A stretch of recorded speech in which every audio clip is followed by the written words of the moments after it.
जय श्री राम मित्रांनो, आपलं स्वागत आहे आपल्या धार्मिक आणि आध्यात्मिक परिवारात. वास्तू ज्योतिष मराठी, जिथे आपण जीवन आणि मृत्यूच्या रहस्यांना उलगडण्याचा प्रयत्न करतो. आणि आजचा विषय आहे असम एक रहस्य, ज्याबद्दल प्रत्येकाच्या मनात प्रश्न उठतो की माणसाच्या मृत्यूनंतर आत्मा 13 दिवसांपर्यंत नक्की काय करते. जेव्हा एखाद्याचा प्राण या देहातून निघून जातो, तेव्हा आत्मा एक नवी यात्रा सुरू करते. ही यात्रा साधी नसून रहस्यमय आणि गहन असते. या 13 दिवसांत आत्मा अनेक अवस्थांमधून जाते.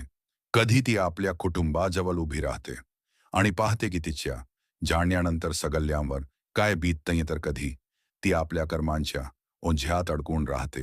असं म्हटलं जातं की हा काल आत्म्यासाठी खूप संवेदनशील आणि निर्णायक असतो. आणि ह्याच कारणामुळे हा विषय जाणून घेणं खूप महत्त्वाचं आहे. मग माझ्या प्रिय मित्रांनो, जर तुम्हालाही जाणून घ्यायचं असेल की मृत्यूनंतर आत्मा कोणकोणत्या रहस्यांतून जाते आणि हे 13 दिवस इतके महत्त्वाचे का मानले जातात, तर या व्हिडिओसोबत शेवटपर्यंत नक्की राहा.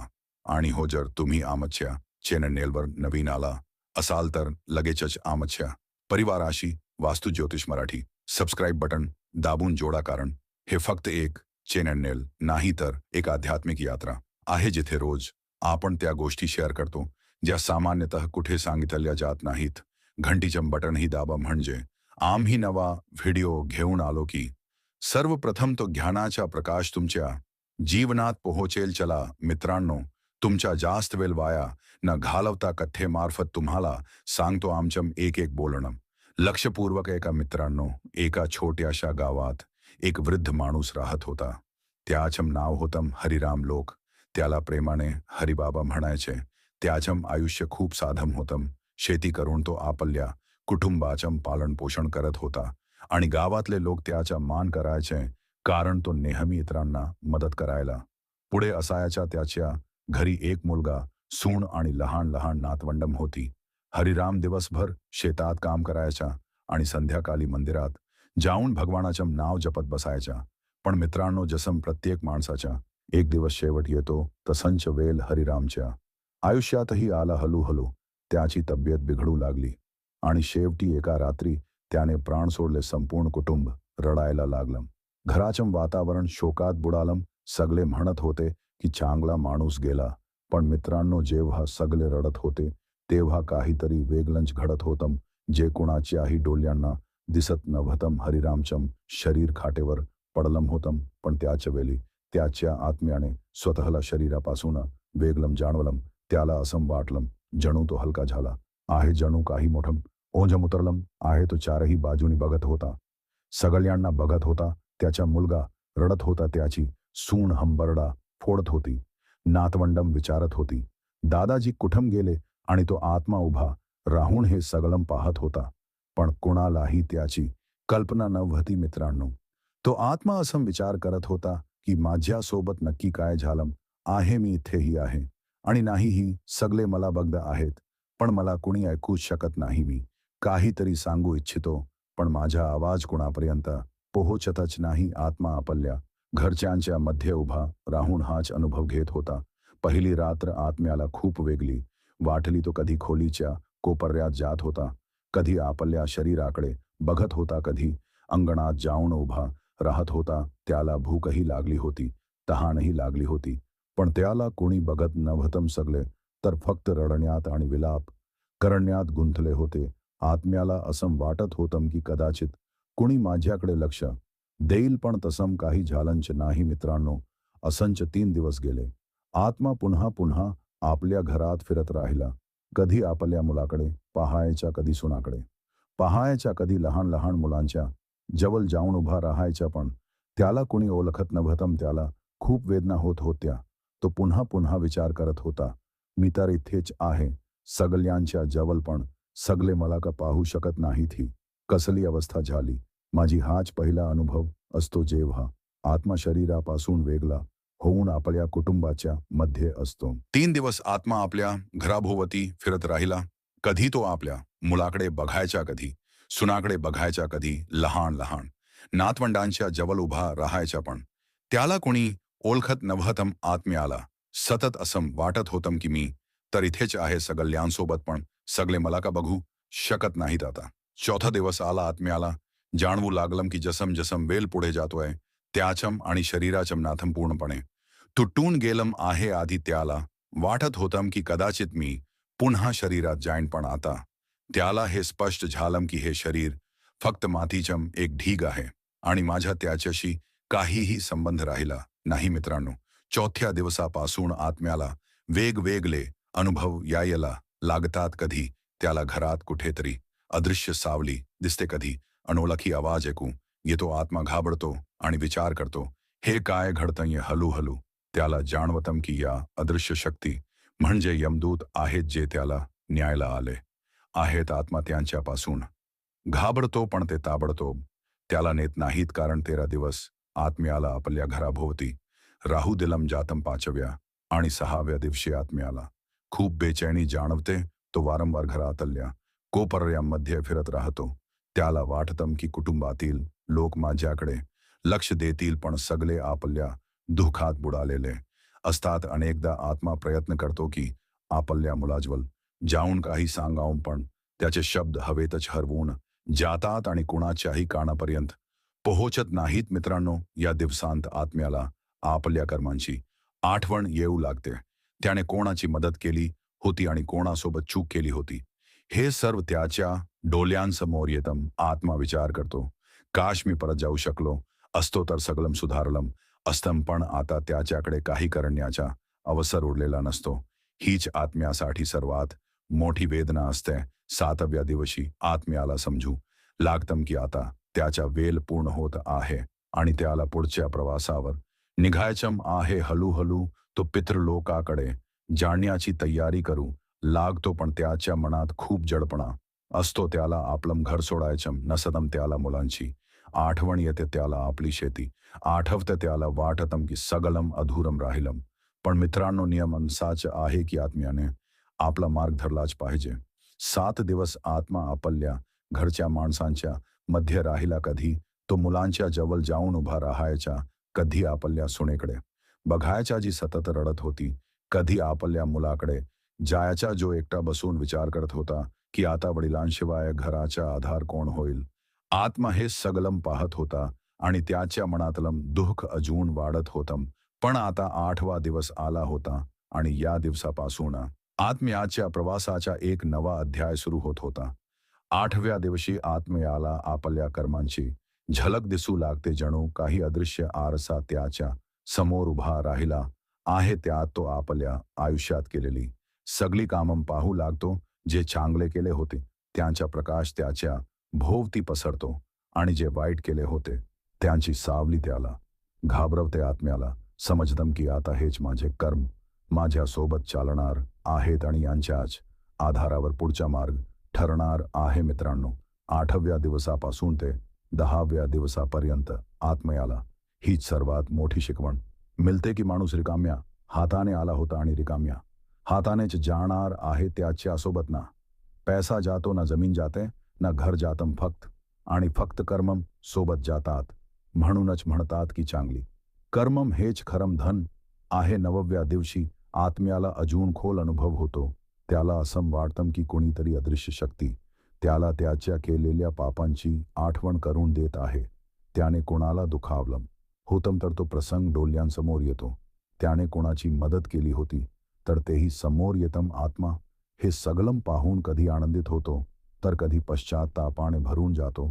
तो विचार करतो, काश मी आयुष्यात आणखी जास्त चांगली कामं केली असती तर कदाचित आज इतका भीती आणि खेद वाटला नसता. मित्रांनो, या वेळेत घरचे लोकही सतत कर्मकांड करत असतात. ते पिंडदान करतात, श्राद्ध करतात, जेणेकरून आत्म्याला शांती मिळावी. कारण अशी मान्यता आहे की या काळात आत्मा भुकेला तहानलेला असतो आणि त्याला कुटुंबियांनी केलेल्या कर्मकांडामुळेच तृप्ती मिळते. आत्म्याला हे सगळं जाणवतं जेव्हा त्याचा मुलगा पुजाऱ्यासोबत बसून विधी करतो, जेव्हा सून दिवा लावते आणि अंगणात पाणी ठेवते, तेव्हा आत्म्याला वाटतं की खरंच माझे लोक माझी काळजी घेत आहेत. हा अनुभव आत्म्याच्या मनाला थोडं समाधान देतो. 10व्या दिवशी आत्म्याला असं वाटतं की जणू काही एक वाट त्याच्या समोर उघडली आहे. ही वाट अगदी वेगळी असते, साध्या डोळ्यांनी. कुणालाही दिसत नाही, पण आत्म्याला ती स्पष्ट दिसते. ती वाट उजेड आणि अंधाराच्या मध्ये जाऊन जाते. आत्मा समजतो की आता मला या मार्गावर चालायचं आहे. हळूहळू त्याला हेही समजू लागतं की ही दुनिया आता मागे राहील आणि एक नवी यात्रा सुरू होईल. मित्रांनो, या वेळेस आत्म्याचं मन खूप जड होतं. तो पुन्हा पुन्हा घराकडे पाहतो, मुलांकडे पाहतो आणि विचार करतो की काश मी यांच्यासोबत अजून थोडा वेळ घालवू शकलो असतो, पण तरीही त्याला निघावंच लागतं. हाच नियम आहे, हाच सत्य आहे आणि हाच मृत्यूनंतरचा सर्वात मोठा रहस्य आहे. 7 दिवस तो आपल्या घरच्यांच्या आठवणीत, दुःखात, रडण्यात गुंतलेला होता. 8वा, 9वा आणि 10वा दिवस त्याने कर्मांचा हिशोब पाहिला, चांगल्या वाईट कृतींचा परिणाम अनुभवला. आता आला आहे 11वा दिवस आणि हा दिवस आत्म्याच्या प्रवासात खूप महत्त्वाचा मानला जातो. कारण या दिवसापासून आत्म्याला हे जाणवायला लागते की आता त्याच्या पृथ्वीवरील मुक्काम संपत चालला आहे. 11व्या दिवशी आत्म्याला एक वेगळी जाणीव होते. त्याला वाटतं की त्याच्या घरातील लोक आता हळूहळू त्याच्या अनुपस्थितीत रुळू लागले आहेत. सुरुवातीचे दिवस जड गेले, रडणं थांबत नव्हतं, पण आता जीवन हळूहळू आपल्या गतीने पुढे सरकतंय. आत्मा आपल्या घरच्या प्रत्येकाला पाहतो. मुलगा घराच्या जबाबदाऱ्या पेलतोय, सून रोजच्या कामात व्यस्त आहे, नातवंडम शाळेत जात आहेत. हे सगळं पाहून आत्म्याला थोडं समाधान तर मिळतं, पण त्याच वेळी मनात एक वेदना होते की आता माझ्याशिवाय हे सगळं व्यवस्थित चालतंय. मी होतो तेव्हा ह्या लोकांना माझी गरज होती, पण आता सगळं माझ्याशिवायही चालतंय. हीच खरी जीवनाची सत्यता आहे. मित्रांनो, 11व्या दिवशी घरात एक विशेष कर्मकांड केलं जातं. त्याला एकादश संस्कार असं म्हणतात. या विधीत आत्म्यासाठी मंत्रपठण, पिंडदान आणि देवांना प्रार्थना केल्या जातात. घरचे लोक पुजाऱ्यासोबत बसतात. तेव्हा आत्मा जवळच उभा राहून हे सगळं पाहतो. त्याला जाणवतं की माझ्या घरच्यांनी माझ्यासाठी अन्नाचं दान केलंय, पाणी अर्पण केलंय. जरी आत्मा थेट खात नाही, तरी त्या कर्मकांडामुळे त्याला शांतता आणि समाधान मिळतं. 11व्या दिवसानंतर आत्म्याच्या मन हळूहळू पृथ्वीच्या बंधनातून सुटायला लागतो. त्याला वाटतं की आता माझी यात्रा वेगळ्या जगात सुरू होणार आहे. तो आता घरातला पाहुणा झाल्यासारखा आहे. 12व्या दिवशी आत्म्याला एक वेगळा अनुभव होतो. हा दिवस अधिक महत्त्वाचा मानला जातो, कारण या दिवशी घरचे लोक सपिंडकरण नावाचं एक मोठं कर्मकांड करतात.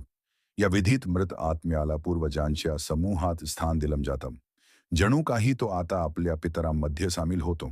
आत्म्याला त्या वेळेस खूप काही जाणवतं. त्याला असं वाटतं की त्याचे वडील, आजोबा, पणजोबा सगळे त्याच्या स्वागताला आले आहेत. हे दृश्य आत्म्यासाठी खूप गहिरं आणि भावनिक असतं, कारण त्याला उमजतं की आता मी ह्या जगाचा भाग राहणार नाही, तर माझ्या पूर्वजांच्या समूहात सामील होणार आहे. मित्रांनो, 12व्या दिवशी आत्म्याला आपल्या संपूर्ण आयुष्याची चित्रफीत जणू डोळ्यांसमोर दिसते.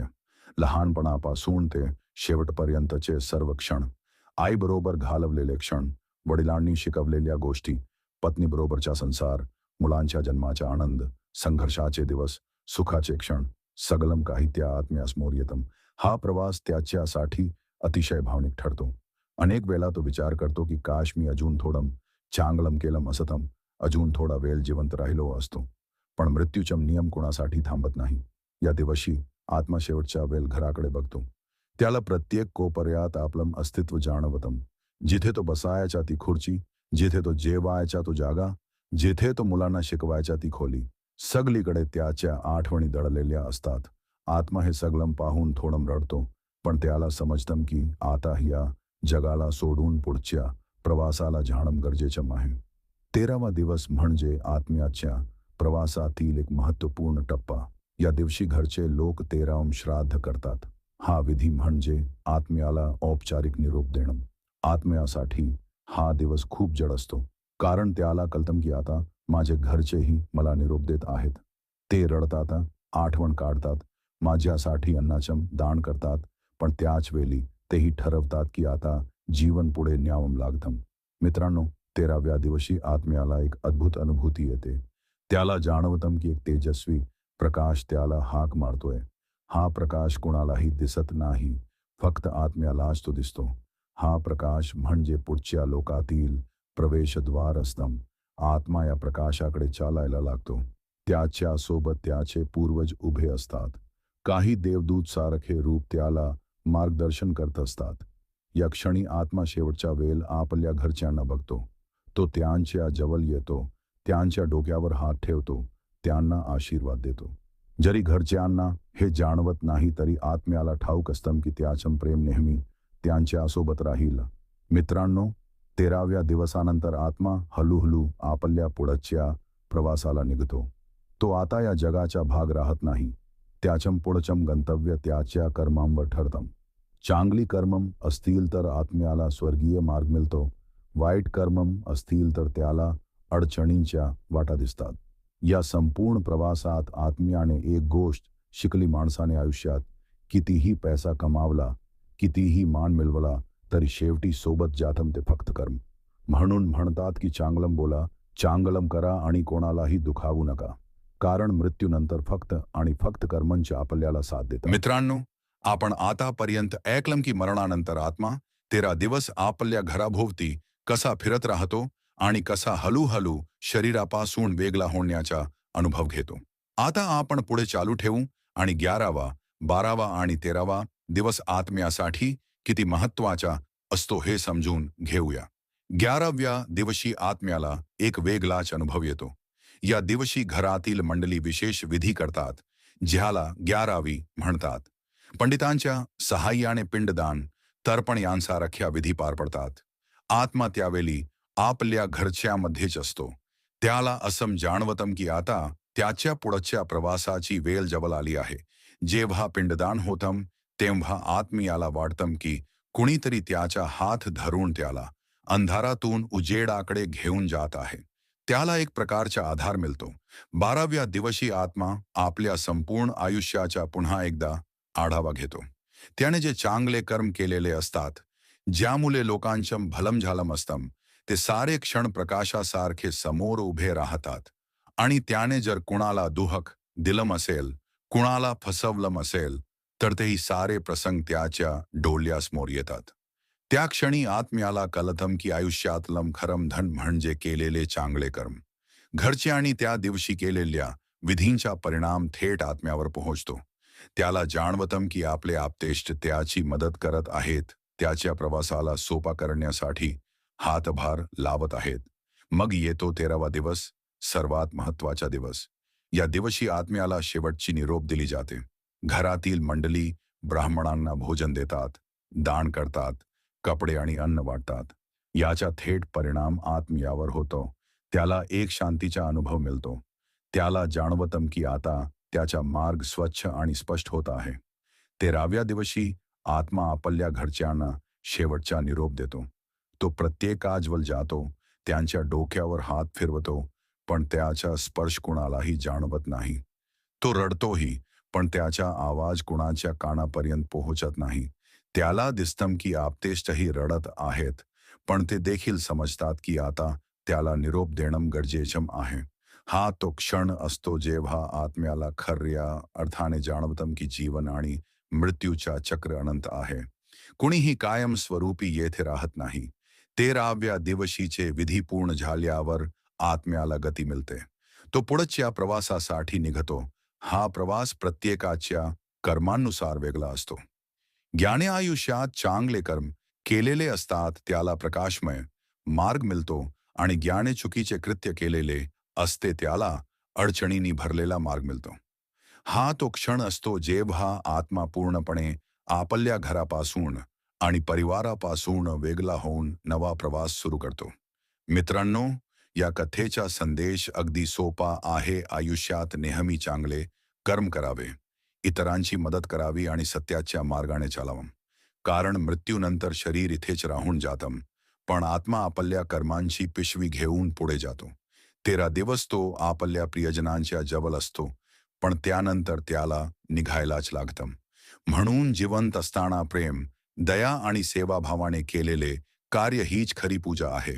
मित्रांनो, तुम्हाला आजचा हा व्हिडिओ कसा वाटला ते आम्हाला नक्की कळवा. जर तुम्हाला हा विषय आवडला असेल तर कृपया व्हिडिओला लाईक करा आपल्या मित्रमैत्रिणीमध्ये शेअर करा आणि आमच्या चॅनेलला सबस्क्राईब करा.